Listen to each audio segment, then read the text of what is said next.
بہت سارے بھائیوں کا یہ کہنا ہے کہ جو بچے کمزور ہوتے ہیں، جو ناقابل ہوتے ہیں، وہی بچے دارالعلوم جاتے ہیں۔ آج ہمارے جگر کے ٹکڑے نے یہ ثابت کر دیا ہے کہ ایک دارالعلوم میں پڑھنے والا بچہ حفظ کلام اللہ بھی کر رہا ہے اور اس کے ساتھ ساتھ 10th کلاس میں بھی پڑھ رہا ہے۔ میں نے ثابت کر دکھایا کہ ایک دارالعلوم کا بچہ بھی انٹرنیشنل تک پہنچ سکتا ہے، جو دارالعلوم کے بچے وہ بھی انٹرنیشنل تک پہنچ سکتے ہیں۔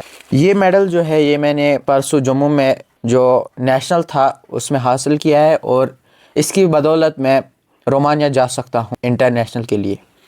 حالیہ جو کیان کیڑو کی چیمپئن شپ ہوئی جموں میں، وہاں برونز حاصل کیا ہے، لیکن اس سے بڑھ کر بات یہ ہے کہ انٹرنیشنل کے لیے بھی سلیکٹ ہوا ہے۔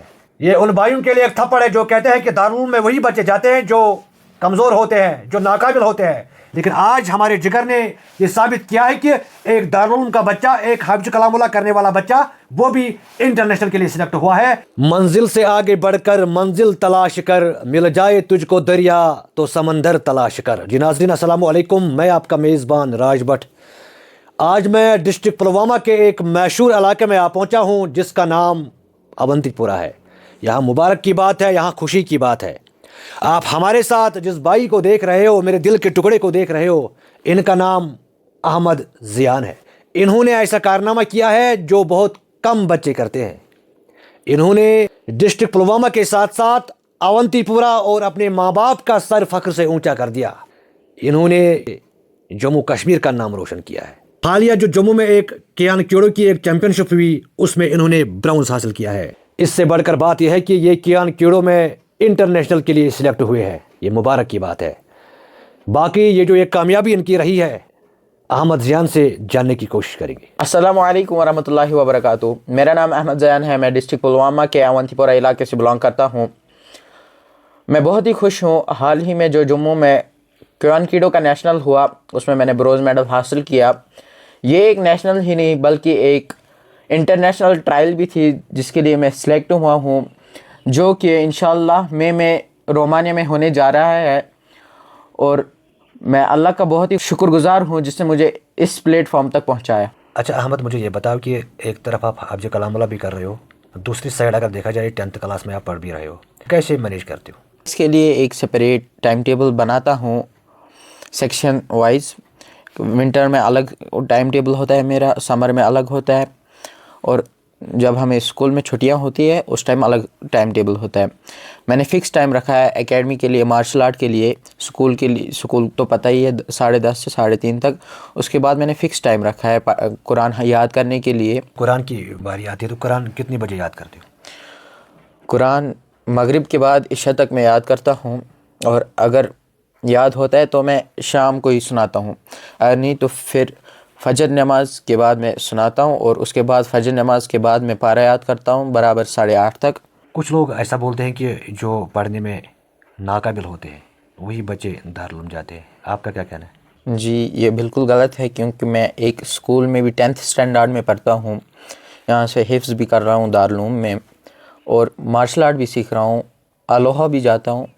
میرے حساب سے وہ لوگ غلط بول رہے ہیں، کیونکہ میں نے ثابت کر دکھایا کہ ایک دارالعلوم کا بچہ بھی انٹرنیشنل تک پہنچ سکتا ہے۔ یہ میڈل جو ہے یہ میں نے پرسوں جموں میں جو نیشنل تھا اس میں حاصل کیا ہے، اور اس کی بدولت میں رومانیہ جا سکتا ہوں انٹرنیشنل کے لیے۔ کتنی محنت کی آپ نے آج تک؟ میں نے آج تک بہت محنت کی ہے اس کے آگے کہ میں اس پلیٹ فارم تک پہنچوں، اور آج مجھے میری محنت کا پھل ملا، اور آج میں انٹرنیشنل کے لیے سلیکٹ ہوا ہوں۔ اس سے پہلے آپ نے کوئی نیشنل کھیلا ہے؟ اس سے پہلے بھی میں نے بہت سارے کیان کیڑو کے نیشنلز کھیلے ہیں، اور جو کہ پچھلے سال نیشنل کھیلا اس میں بھی میں نے الحمدللہ برونز نکالا، اور آج بھی برونز نکالا۔ کس کس کا سپورٹ رہا؟ اس میں سب سے زیادہ سپورٹ مجھے میرے والد صاحب کا رہا ہے، اس نے مجھے سپورٹ کیا، اس نے کبھی بھی مجھے سپورٹس کھیلنے سے روکا نہیں، البتہ اسی نے مجھے بولا آپ سپورٹس میں جاؤ، ایک نہ ایک دن آپ آگے بڑھ جاؤ گے، آپ بھی ایک مقام تک پہنچ جاؤ گے۔ پیرنٹس نے سپورٹ کیا، اس کے بعد میرے کوچ جن کا نام شیخ فیصل علی ہے، ان نے بھی بہت زیادہ سپورٹ کیا مجھے کہ آپ بڑھو، آپ رکو مت، آپ سٹرگل کرتے رہو، ایک نہ ایک دن آپ آگے پہنچ جاؤ گے۔ آج الحمدللہ میری محنت اور میرے والدین کے دعائیں رنگ لائی، تبھی جا کے میں اس مقام تک پہنچا۔ اچھا احمد، ہمیں یہ بتاؤ کہ یہاں تک پہنچنے کے لیے کن مشکلاتوں کا سامنا کرنا پڑا؟ الحمدللہ مشکلاتوں کا سامنا تو نہیں کرنا پڑا، البتہ کبھی کبھی میرا دل کہتا تھا کہ میں گیم چھوڑ دوں، میں سپورٹ چھوڑ دوں، میں نہیں جاؤں گا، کیونکہ یہاں سے میں حفظ بھی کر رہا ہوں اور 10th میں بھی پڑھ رہا ہوں، کیسے مینیج کروں گا؟ پھر مجھے میرے والد صاحب نے بولا نہیں آپ جاؤ، آپ کھیلو۔ بہت سارے ایسے پیرنٹس ہیں جو اپنے بچوں کو سپورٹس میں جانے کے لیے روک رہے ہیں، ان کے لیے کیا رہے؟ میری ایک ہی میسیج ان کے لیے رہے گی کہ یہ کام ضرور کرنا چاہیے کہ اپنے بچوں کو دنیاوی تعلیم بھی پڑھائے، دینی تعلیم بھی پڑھائے، اپنے بچوں کو سپورٹ کرنا چاہیے کہ وہ سپورٹس میں آئے تاکہ وہ اپنا ٹیلنٹ دکھائے، فٹ اینڈ فائن رہے اور اپنے ماں باپ کا نام روشن کرے۔ یہ بتاؤ کہ بہت سارے ہمارے بچے ہیں جو تھوڑا ٹریک سے بھٹکے ہوئے ہیں، ان کے لیے کیا رہے گا؟ میری ان بچوں کے لیے یہی میسیج رہے گی کہ وہ جو ڈرگس میں مبتلا ہے وہ دنیاوی تعلیم بھی پڑھے، دینی تعلیم بھی حاصل کرے اور سپورٹس میں آ کے اپنا ہیلتھ جو ہے وہ ڈیولپ کرے تاکہ وہ سیدھے ٹریک پہ چل سکے، وہ خود کو ثابت کر کے اپنے ماں باپ کا نام روشن کرے۔